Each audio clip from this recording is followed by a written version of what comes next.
Bumuhos ang pakikiramay para sa naulilang pamilya ni Department of Migrant Workers Secretary Susan Tutts Ople na pumanaw kahapon sa edad na 61.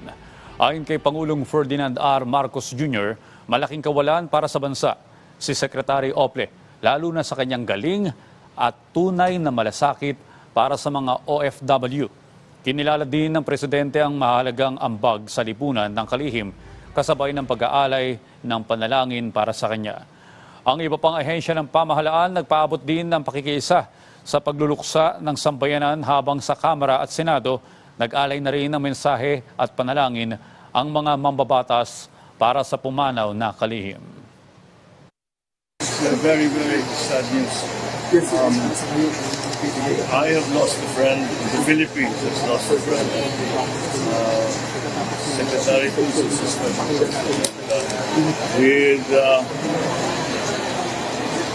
With a deep compassion, really, for the people that she had to care for, namely the migrant.